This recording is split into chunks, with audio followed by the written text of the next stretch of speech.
चालू करायचं नहीं सर 2 मिनट बस कैमरा सेट नेटवर्क इशू नंतर नेटवर्क इशू मग करणार चालू चालू करायचं का? नहीं सिर्फ 1 ही सेकंड बस 1 सेकंड याचं करायचं आहे का शायद तब नहीं हुआ सेट अब नहीं करे तो 2 मिनट रुको ना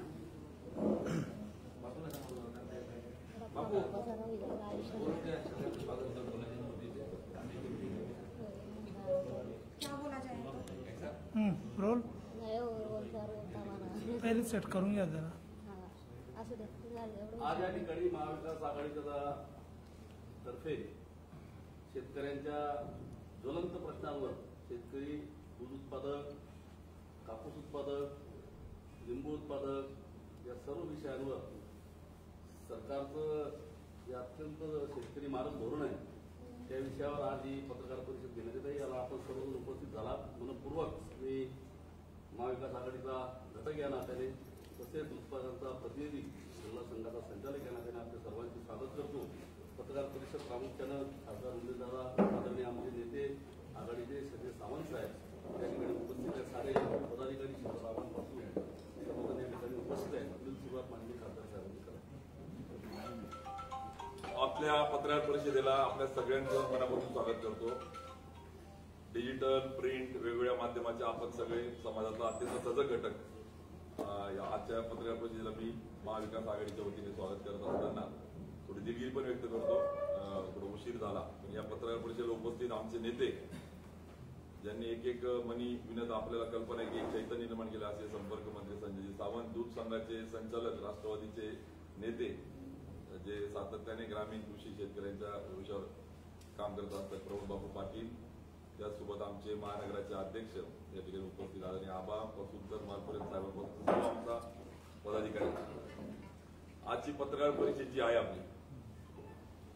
आपल्याला कल्पना आहे की निवडणुकीचं रणधुमाळी सुरू झालेली आहे आणि या सगळ्या संदर्भामध्ये मागच्या पत्रकार परिषदेला आपण फक्त निवडक 2 मुद्द्यावर शेतकरी हिताचे आणि वास्तव कुठलेही आरोप किंवा आपण ज्याला म्हणतो बेसलेस, ज्याला काही अर्थ नसलेले असं काही नाही, शाश्वत विषयावर आपण शेतकऱ्यांच्या जीवनाच्या, जलसचिवांच्या जीवनाच्या, केळी उत्पादक शेतकऱ्याच्या या सगळ्या संदर्भात आपण मांडले. पण दुर्दैवाने त्याचा कुठलाही खुलासा आजपर्यंत त्या ठिकाणी सविस्तर आपल्याला देखील मिळालेला मला दिसते किंवा मलाही कुठे त्या ठिकाणी वाचण्यात ऐकण्यात आलेला नाही की तो सगळा आपण बघतो की मुद्द्याला बगल देऊ आरोप प्रत्यारोप केले जात आहे. आम्ही परत ठरवलंय की आपण ज्या माळेचे मनी व्हायचं नाही की जे लोकांच्या भावनेची घेऊन बगल देत आहेत आणि त्या ठिकाणी मूळ मुद्द्याला त्या ठिकाणी सोडून राजकारण करतायत. आज या पत्रकार परिषदेला आपण सगळ्यात पहिला मुद्दा जो आहे ज्वलंत की शेतकऱ्याच्या संदर्भामध्ये शेती आणि काळ्याची सेवा करत असताना असं म्हटलं जातं की जोडधंदा असला पाहिजे आणि जोडधंदा असेल तर दुर्दैवाने दुष्काळ, जे काही आसमानी संकट त्या ठिकाणी येतात, मग गारपीट, कधी वादळ, कधी त्या ठिकाणी आपण बघतो वेगवेगळ्या पद्धतीने शेतकरी घोळघोळतो, त्यावेळेस त्याला जोडधंदा तारतो. आणि म्हणून दूध उत्पादक शेतकरी हा असा अभ्यास आहे की बऱ्यापैकी जिथे जिथे दूध उत्पादन आणि प्रोसेस आणि संघ चांगल्या पद्धतीने ऍक्टिव्ह आहे तिथे शेतकऱ्याचं आत्महत्येचं प्रमाण कमी आहे. आणि म्हणून दुधाचा अनन्य साधारण महत्व लक्षात घेता जळगाव जिल्ह्याच्या एका प्रकारे दुधाचा आगार असलेला आपल्या जिल्ह्याची वास्तव दूध उत्पादकांच्या संदर्भामध्ये आम्ही जेव्हा ग्रामीण भागात रोज जातोय, हे काय आम्ही कोणीतरी आणून दिले कागद, कोणीतरी काहीतरी सांगतं म्हणून नाही, पण तळागाळामध्ये शेतकऱ्यांमध्ये जात असताना शेतकऱ्यांचा टाहो, आपण ज्याला म्हणतो शेतकऱ्यांचं जे दुःख आहे ते आपल्या माध्यमातून काही त्या ठिकाणी मांडून मला असं वाटतं दूध उत्पादकांना न्याय देता येईल का यासाठीची पत्रकार परिषद आहे. नंबर 1, दूध भावाच्या संदर्भामध्ये आज महाराष्ट्रातल्या सगळ्या दूध संघामधल्या सगळ्यात कमी भाव देणारा जर दूध संघ कुठला असेल तर आज तो विकास आहे आपला. आज खेद वाटतो सांगायला, म्हणजे एका बाजूला कोणी 30, 32, 34, 35 वेगवेगळे भाव आहेत राज्यभरामध्ये, त्याचे नाव मी घेणारे वेगळ्या संघाचे. कोणी 200 किलोमीटर 400 किलोमीटर दूध ट्रान्सपोर्ट करून येतं, त्यांना परवडतंय प्रोसेसिंगला. मात्र माझ्या जळगाव जिल्ह्यातल्या दूध उत्पादकाला 25, 26, 27 रुपयाचा आज बाहेर भाव देऊन त्याच्या कष्टाचा त्या ठिकाणी मोबदला त्याला मिळत नाहीये आणि म्हणून दूध उत्पादक प्रचंड होरपळला आहे. त्याला न्याय देण्यासाठी आपल्याला काय करता येईल यासाठी पत्रकार परिषदेतून आम्ही त्या ठिकाणी दूध संघाच्या मॅनेजमेंटला, विशेषतः दूध संघाचे जे सर्वेसर्वा गिरीश महाजन यांना आम्ही त्या ठिकाणी दूध उत्पादकांच्या साठी काय आपण करणार हा विचारासाठी पत्रकार परिषद आहे. म्हणून या पत्रकार परिषदेच्या माध्यमातून आपल्याला सांगतो की दुधाला भाव नाही. आपल्याला कल्पना असेल ग्रामीण भागातला दूध उत्पादक शेतकरी असा आहे की एखादी लग्नाला कार्यक्रमाला कुठे गेला तर माझ्याशिवाय त्या गाईचं म्हशीचं दूध निघत नाही म्हणून तो सगळं सोडून परत घरी येतो. म्हणजे अक्षरशः पोटाच्या मुलाला तरी कोणाकडे सोडून देऊ, पण गाई म्हशीला कोणाकडे सोडून देता येत नाही. त्याला संध्याकाळी येऊन दूध त्या ठिकाणी घ्यावं लागतं, काढावं लागतं, तर त्याचा उदरनिर्वाह होतो. अशा दूध उत्पादकाला त्या ठिकाणी भावामध्ये लुटल्या जात आहे. खानदेशातला, विशेषतः जळगाव जिल्ह्यातला आपला दूध उत्पादक त्या ठिकाणी नागवला जातोय, होरपळला जातोय. या संदर्भात गिरीश महाजन साहेब, आपण सरकार दरबारी मंत्री म्हणून आपण काय त्या ठिकाणी केलं? तुम्हाला सांगतो, भाव कमी म्हणून सरकारने धोरण स्वीकारलं की आपण अनुदान देऊया. आम्ही म्हटलं ठीक आहे, चला तुम्ही नाही देत आमच्या हक्काचं नफ्याचं, तुम्ही चोरा मारा काय करता ते सोडून देतात, नंतर जो आम्ही पण आमच्या हक्काचं शासनाच्या वतीने जे अनुदान आहे ते तरी आम्हाला त्या ठिकाणी मिळेल. आणि म्हणून शासनाने घोषणा केली मोठ्या गाजावाजामध्ये की 5 रुपये प्रति लिटर आम्ही त्या ठिकाणी गाईच्या दुधाला अनुदान देऊ. गाईच्या दुधाला अनुदान दिल्याच्या नंतर शेतकऱ्यांमध्ये थोडासा आक्रोश जो होतो तो, चला इकडे देत नाहीये पण असं नाही, पण असं का होत नाही, देता येत, चला हरकत नाही आपण घेऊ. पण दुर्दैवाने तुम्हाला सांगायला मला खेद वाटतो की जळगाव जिल्हा दूध उत्पादक संघाच्या वतीनं शेतकऱ्याच्या हक्काचं अनुदान जे त्याला मिळायला पाहिजे होतं, त्या अनुदानाचे प्रस्ताव सर्व कागदपत्रासह विविध वेळेमध्ये सादर न झाल्यामुळे त्याला त्याच्या अनुदानापासून वंचित राहण्याची वेळ त्या ठिकाणी आली. खरं तर महिन्याभरापासून नाही तर अनेक दिवसापासून दूध उत्पादक होतोय, पण आम्ही म्हटलं की चला राजकारण करायला नको प्रत्येक गोष्टीचं, आपण थांबूया. सुरुवातीला ती तारीख जी होती अनुदानाची ती त्या ठिकाणी जी दिली शासनाने, त्याची मुदत वाढ 5 दिवस वाढवली. म्हणजे सुरुवातीला तारीख होती मार्च 20, नंतर 25, नंतर 31, नंतर 5 एप्रिल, नंतर 15 एप्रिल. म्हणजे आता आपल्या 4-5 दिवसापूर्वीच्या 15 एप्रिल पर्यंत मुदत होती. आम्ही म्हटलं चला शेवटपर्यंत तरी काहीतरी मुदत वाढीची 3दा आणि 4दा मुदत वाढ मिळाली. पण एका बाजूला आपल्याच जिल्ह्यातल्या खासगी संस्थांनी 100 पैकी 98-97% दूध उत्पादकाला ते अनुदान मिळवून दिलं 60 दिवसासाठीचं. मग 2 महिन्याचं म्हणजे 60 दिवसाला जितकं लिटर दूध असेल गुणिले 5 रुपये त्याला तो मोबदला त्या ठिकाणी मिळाला. आणि दुर्दैवाने जो तोटा होत होता तो शेतकऱ्याला मिळाला. म्हणजे आज आपल्या जिल्ह्याचा जर विचार आपण केला, 60 दिवसाचं दूध गुणिले 5 रुपये प्रति लिटर आणि गुणिले प्रति संस्था मिनिमम 8 संस्था समाजाला 30 लिटरची आहे.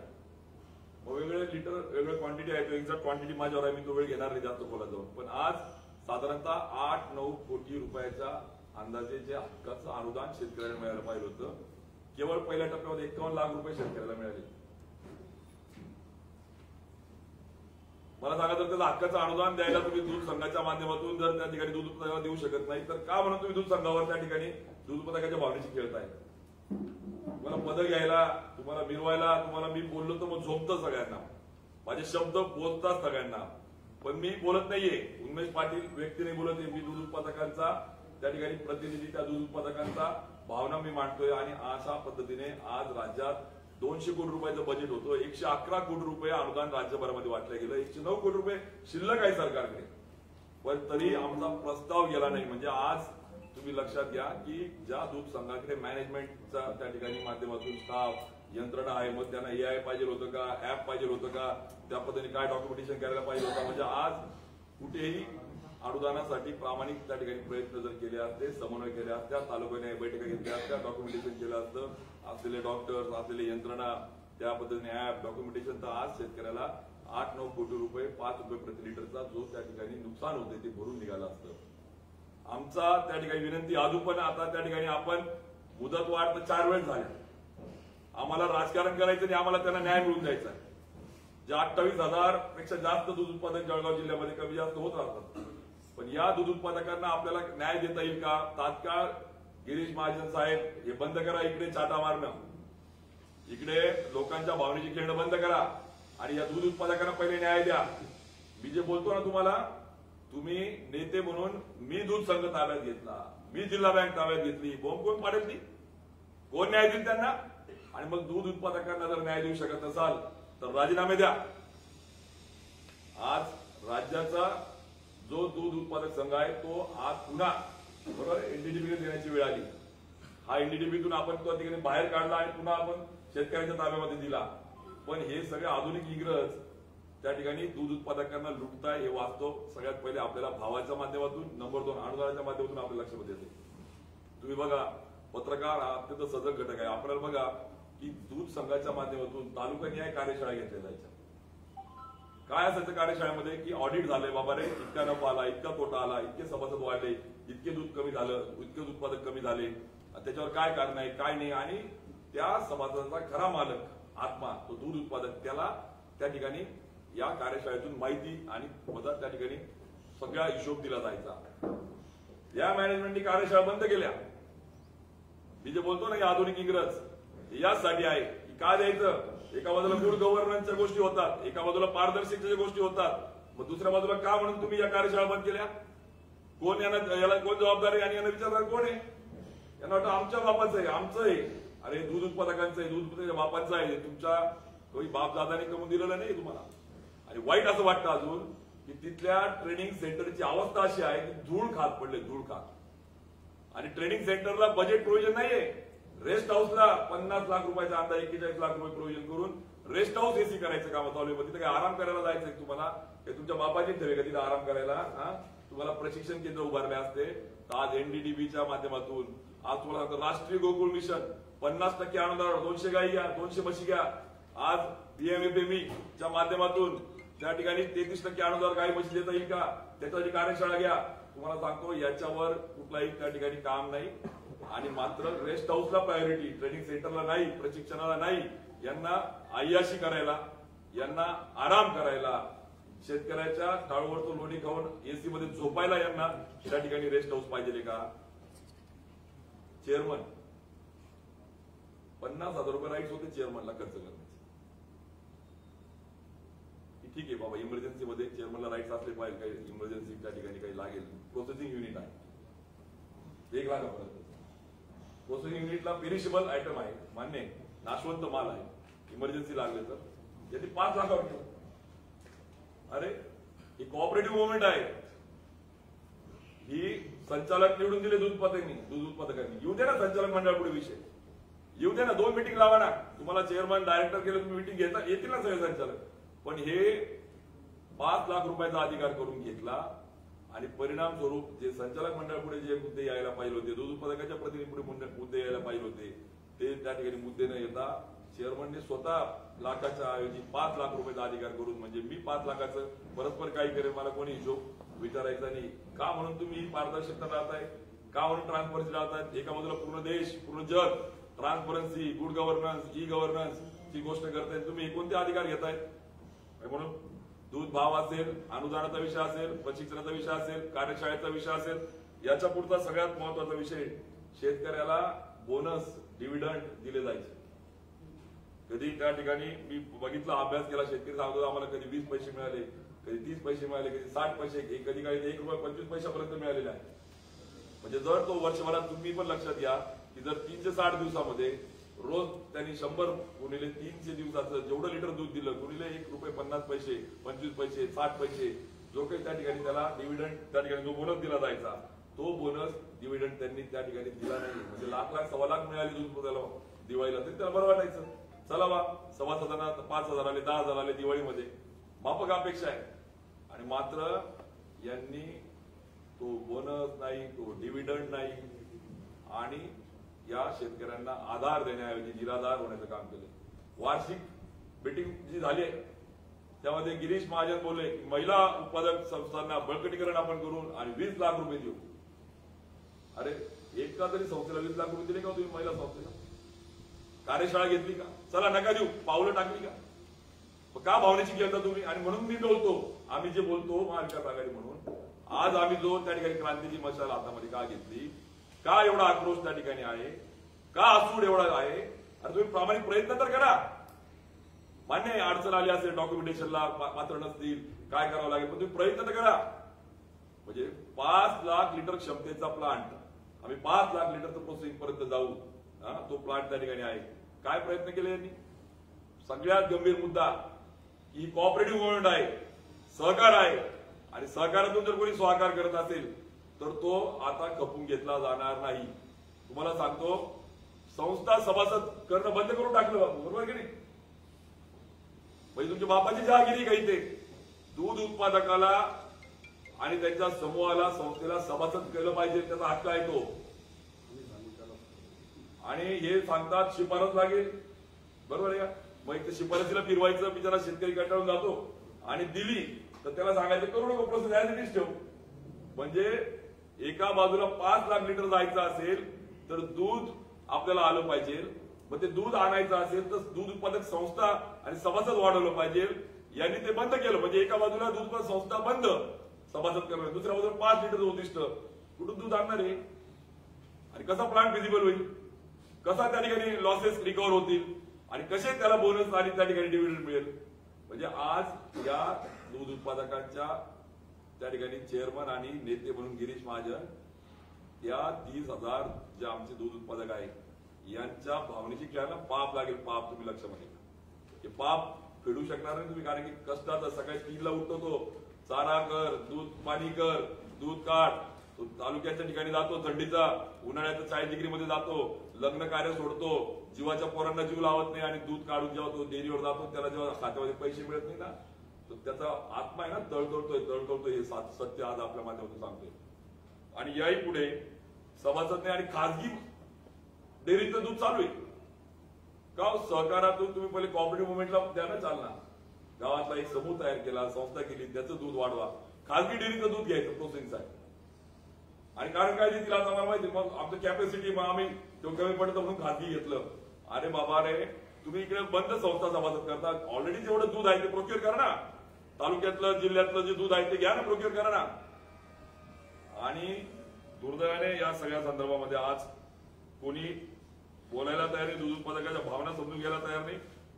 आज तुम्हाला सांगतो, राष्ट्रीय कृषी विकास योजना केंद्र सरकारची योजना आहे की दूध उत्पादक संघ, सोसायटी यांना जर त्या ठिकाणी, जसं मागच्या स्वर्गीय हरिभाऊंनी केळीसाठी मागच्या वेळेस आणखी व्यायाचा प्रस्ताव दिला होता, केळी उत्पादकांसाठी प्रोसेसिंग युनिट टाकलं होतं, केळीच्या खोडापासून त्या ठिकाणी फर्टिलायझर, बायो फर्टिलायझर वगैरे केलं होतं. आरकी व्यायामधून मागच्या काळामध्ये मला आठवतं, त्यावेळेस मी आमदार होतो, 25-25 कोटीचे 2 प्रस्ताव, 50% अनुदानावर या दूध संघाची कॅपॅसिटी वाढली, मॉडर्नाइज झाला. त्या ठिकाणी यांनी सत्ता आल्यावर, सत्ता आमची, मी मुख्यमंत्र्याचा जवळचा, मी उपमुख्यमंत्र्यांच्या जवळचा, मागे मागे जायचे, फोटो काढायचे, मी जवळचा दाखवायचं. अरे आम्हाला कौतुक नाही, अभिमान आहे. पण माझ्या दूध उत्पादनाला काय दिलं तुम्ही? एक प्रस्ताव त्यांनी मंजूर केला नाही सरकार दरबारी. जर आमचा त्या ठिकाणी आईस्क्रीम चालू केलं असतं, आमची लस्सी चालू केली असती, आमचं पाणी बॉटल चालू केलं असतं, आमच्या कुल्फ्या चालू केल्या असत्या, आम्हाला नका ती कुल्फ्या, पण दूध उत्पादनाच्या कुल्फ्या केल्या असत्या, त्या व्हॅल्यू ऍड केलं असतं, बाय प्रोडक्ट तयार केले असते, गव्हर्नमेंटच्या पैशातून आणि डीपीटीसीचा पैसा घेतला असता एखाद्याने केंद्राच्या योजना. आज राष्ट्रीय गोकुळ मिशन दूध संघाने प्रत्येक तालुक्याला 200 गाई म्हशीचा एक मॉडेल गोठा तयार होईल. आणि याच्याकडे पावलं नाही, याच्याकडे पावलं नाही. खरेदी करा, विक्री करा, माझी संस्था, याची संस्था, मी त्या भ्रष्टाचार आणि त्याच्यावर नंतर जाईल दुसऱ्या टप्प्यात. मला म्हणजे त्या म्हणजे नंतर जायचं, पण मूळ मुद्दे जे आहे आज लक्षामध्ये घ्या की आज या सगळ्या परिस्थितीमध्ये एकही योजना शासनाच्या ताकदीने राबवण्याचे प्रयत्न त्या ठिकाणी दिसत नाहीये. आणि म्हणून सहकारातून स्वाकार होतो का काय, हा प्रश्न त्या ठिकाणी येतोय. आणि म्हणून आज मागच्या काळामध्ये पावडर आणली, मी गेलो झालो पावडर, तुम्ही ऐकले का कार्यक्रमात? पावडर आणली म्हणजे विकासची चहा पावडर. अरे बाबा, तू दूध आहे आपलं, तू कुल्फी कर, तू आईस्क्रीम कर, तू लोणी आपलं, तू त्याचं पुढचं चॉकलेट कर, दुधावर कर ना. तू चहा पावडर कुठून आणली रे बाबा? असं मधून का बरं आला रे बाबा तू? गुवाहाटी लोक फिरताय, आमदार तू नको जाऊ ना बाबा, चेअरमन. अरे बाबा गिरीश महाजन साहेब, तू चहा पावडर कुठून आणतो? चहाचे मळे कुठे रे आपल्या जळगाव जिल्ह्यामध्ये? दाखवा मला चहा जमळ आहे का? काय म्हणजे शेतकऱ्याला फसवायचं? चहा पावडर तयार करतो म्हणे आम्ही, चहा पावडर. मी गेलो 2-4 काउंटरवर, कुठेच मिळत नाही, कुठेच मिळत नाही. का बरं तुम्ही असं करता? का भावनेची खेळता तुम्ही? का आणि तुमच्याकडे व्यवस्था आहे, मॅनेजमेंट आहे, स्टाफ आहे, टेक्निकल नॉव आहे, शासनाचं मदत आहे, दूध आहे, प्रामाणिकपणे करा ना, एक एक करा, दरवर्षी एक एक प्रोडक्ट करा. मुंबई मार्केटची परिस्थिती अशी आहे आता, 1,75,000, 50,000, 25,000 लिटर येऊन गेलेलं आज मार्केट. म्हणजे आज त्याच्यासाठी जो मार्केटिंगसाठी, इन्फ्रास्ट्रक्चरसाठी जो खर्च होतोय ना, प्रति लिटर जर काढला ना, सगळ्या दूध उत्पादकांचा त्या ठिकाणी गावाचा पैसा लुटला जातोय. दूध मार्केट डाऊन झालेलं आहे. ब्रांड त्या ठिकाणी आपण जो म्हणतोय तो त्या ठिकाणी खरा होता. आणि मग या सगळ्या परिस्थितीमध्ये असे अनेक मुद्दे आहेत की ज्या मुद्द्यातून आज या ठिकाणी अ वर्गातून ब वर्गामध्ये का आला. मग तोट्यावर जर बोललो ना मी, अजून याचा आकडेसह माझ्याजवळ मीटिंगचं आकडेसह त्या ठिकाणी आहे. मागच्या काळामध्ये 8 जानेवारी ते 17 जानेवारी 6-7 लाख लिटर दूध नाचलं का नाही सांगा बरं प्रामाणिकपणे. सायलो नंबर सह किती वाजता, कोणती बॅच, कोणत्या सायलो किती लिटर दूध चाललं, याचा हिशोब माझा आहे. हे दूध शेतकरी मेहनतीने कष्टाने पाठवतो आणि इथे नाचवत आहे. प्लॅनिंग नाही, मॅनेजमेंट नाही, प्रोडक्शनचं कंटिन्युअस प्रोसेस आहे ती. पहिल्या सायलोज असेल तर पुढे प्रोसेस झालं, मग इव्हॅपोरेशन झालं, पुढे डिस्टिलेशन झालं, पुढे बाय प्रोडक्ट तयार झाले, सायकल येते. स्टोरेज आपल्याकडे तेवढं आहे का नाही. कधी कधी रात्री 2-2 ला दूध भरतात हो शेतकरी. म्हणजे त्यांनी झोपायचं नाही, एक तर लोड शेडिंगमुळे तो लंबा, आणि आज रात्री 2 ला टँकर भरायचं. तुम्हाला सांगतो अक्षरशः जवळजवळ 6 ते 7 लाख लिटर कोट्यवधी रुपयाचं दूध नाचलं. कॉस्टिक, की जो कॉस्टिक जर हातावर पडला ना, भाजून माणूस घोरपळतो. कालचा जो स्फोट झाला ना कोळसा, तसा होतो. ते कॉस्टिक त्या दुधामध्ये टाकून पावडर केली आणि मग त्या सगळ्या दुधातून त्या ठिकाणी आपल्या जे झालेलं जे आहे ते कसं आपल्याला भरून काढता येईल आणि ते कसं पद्धतीने लपवता येईल हे पाप करण्याचं त्या ठिकाणी दूध संघामध्ये जर काम चालू असेल तर हे ऍसिड यांच्या जीवनामध्ये येईल आणि यांचा सुद्धा जीवनाचा कोळसा झाल्याशिवाय राहणार नाही. हे लक्षामध्ये घ्या. हे ज्वलंत मुद्दे दूध उत्पादकाच्या माध्यमातून त्या ठिकाणी आहे. अजून संचालक म्हणून ज्यांनी वेळोवेळी विरोध नोंदवला आहे असं पण नाही बरं का, सजग असं मी त्यापेक्षा तेच आपल्याला भूमिका मांडतील की दूध उत्पादकाच्या प्रतिनिधी म्हणून त्यांनी वेळोवेळी सजग केलंय, जाग केलंय, सूचना केल्या आहे, तरी त्याचं भान नाही. मला वाटतं बापू आपण त्या संदर्भात एक खुलासा करावा, मग पुढचे जे मुद्दे आहेत त्याच्यावर मी परत येतो. खरं म्हणजे जळगाव जिल्हा दूध संघ स्वर्गीय जेटीदादा महाजन त्यांनी स्थापन करत असताना KM बापू ज्यावेळेला बँकेत चेअरमन होते आणि चळवळ दुधाची उजरी आहे म्हटल्या पुन्हा हे झाली, इंडिव्हिज्युअली जिवंत केलं, आता पुन्हा शेतकऱ्यांच्या ताब्यात देण्यात आला. मी मागचे 5 वर्ष देखील संचालक होतो आणि आताही संचालक आहे.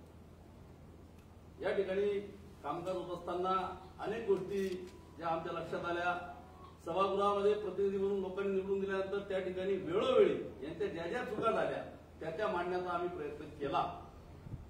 मग त्या दूध संकलनाच्या संदर्भात असतील, खरेदीच्या संदर्भामध्ये असतील, मार्केटिंगच्या संदर्भामध्ये असतील, दरवाढीच्या संदर्भामध्ये असतील, अनुदानाच्या संदर्भामध्ये असतील, या सगळ्या मांडण्याचा प्रयत्न केला. आणि खास करून दैनंदिन कारभार जो असतो तो चालताना मिटिंग पुढे 1 महिन्याभराने येतो आणि त्यावेळेला आम्ही त्याच्या निदर्शनास आणून द्यायचो की इथं चुकतंय, इथं काटकसर झाली पाहिजे, इथं अशा पद्धतीने नियोजन झालं पाहिजे. परंतु या सगळ्या गोष्टी मीडियासमोर न आणण्याचं माझं एकमेव कारण असं होतं, मी सहकार चळवळीतला एक कार्यकर्ता असून सहकारातून माझी सुरुवात झालेली आहे. तर आपल्या संघाचे ब्रँड नेम आहे विकास, आणि हे ब्रँड नेम कुठेतरी संघाचं गुडविल खराब होऊ नये आणि म्हणून या गोष्टी आम्ही त्या व्यासपीठावर मांडल्या. भविष्यामध्ये येणाऱ्या EGM मध्ये, वार्षिक सर्वसाधारण सभेमध्ये जिथे दूध संघाचे खरे मालक, दूध उत्पादक शेतकरी प्रतिनिधी म्हणून येतील तिथे आम्ही देखील मांडणार होतो. परंतु आज गावागावामध्ये फिरत असताना ज्या वेळेला लोक आम्हाला बोलायला लागले की तुमची भूमिका काय, आम्ही सांगितलं हे माझे कागद, मी विरोध नोंदलेला आहे. फक्त मीडिया समोर गेलो नाही तर माझं ब्रँड नेम, माझ्या संघाचं गुडविल जे आज आहे विकासचं ते खराब होऊ नये म्हणून मी प्रेस मीडिया समोर आजपर्यंत गेलो नाही. परंतु आज शेतकरी आम्हाला सांगतोय की खरं काय ते लोकांसमोर येऊ द्या आणि ते मांडण्याचा या ठिकाणी आम्ही प्रयत्न करत आहोत. आज मी जे काही त्या ठिकाणी कारभार चालतो संकलनाचा असेल, खरेदीचा, त्याच्यावर आज बोलणार नाही. तो तिथे मी विरोध नोंदलेला आहे. मी आज जे बोलेल ते सर्वात महत्वाचं जे उपस्थित या ठिकाणी मुद्दे झालेले जे शेतकऱ्यांमधून आलेले आहेत की लोकांना भाव फरक मागच्या वर्षी मिळाला नाही. हे कारण सांगतात आमच्याकडून 27 तोटा होता. मित्र हो, अजिबात तोटा नव्हता. ज्या वेळेला अहवाल तयार करण्यात आला मार्चला, शेवटचे 2 महिने हे आल्याच्या नंतर तो अहवाल तयार केल्याच्या नंतर 3-4 महिन्याचा जो स्टॉक होता त्या स्टॉकचा दर कमी दाखवून बनावट तोटा दाखवण्यात आला.